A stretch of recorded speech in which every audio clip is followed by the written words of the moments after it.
Hey, good afternoon. So I put up a video about our mule, our side-by-side for fence rig, or for fence boating, our side-by-side fence rig, I should say.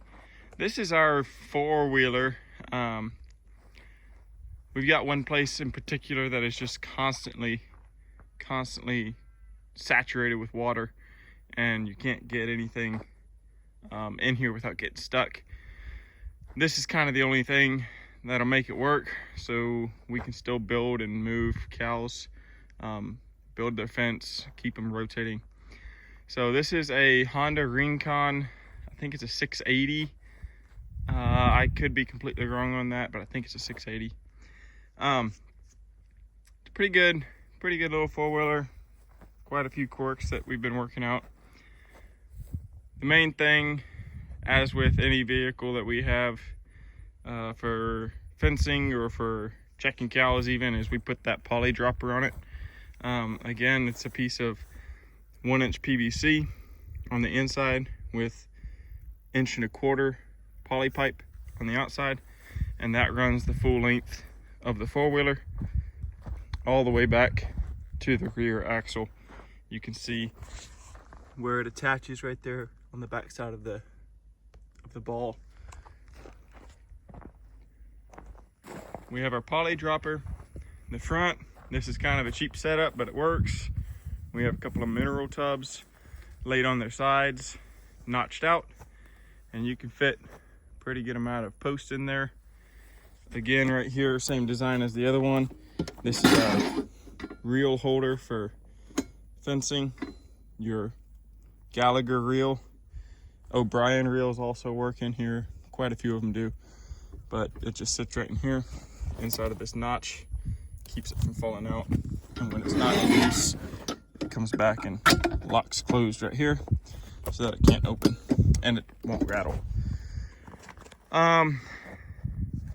Let's see, we've got a little compartment right here, nothing's really in there. This is just kind of the basics. We've got a Milwaukee box that attaches on here. We got our fault finder and a couple pairs of fencing pliers, just in case you run up on a big issue. Across the back, we've got a mile of wire. There's a 1/2 mile in the middle and a 1/4 on either side. It just sits right in there. You can go over a lot of bumps and a lot of jostling, and that's gonna stay no problem. We've tested that already. So there's a mile. We can do 1.25 miles because we can also put a reel hanging off the side. It's less than ideal because if you're not paying attention, you could possibly hook it on something. But can do a 1.25 miles of fence off of this. We've got our pop-ups. This is kind of an older style. 2 pop-ups for moving cattle under fence.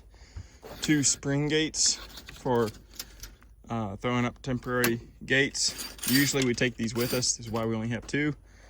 And then we can fit more than this, but I think we have about 7 or 8 of those white fiberglass posts, the coated posts that we can use barehanded.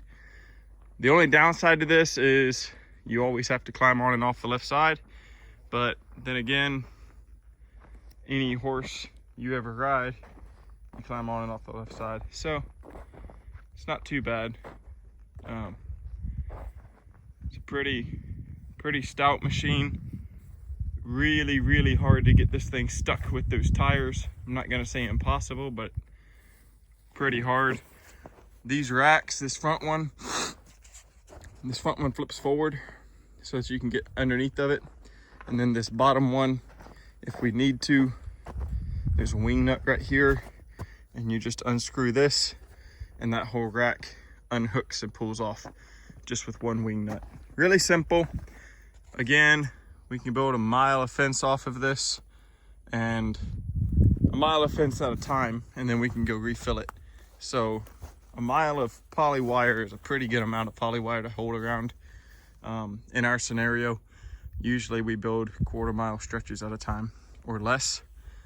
So all in all, that's our ATV setup. Very just down and dirty, very technical. Nothing really over the top fancy about it. Just a good get work done kind of machine.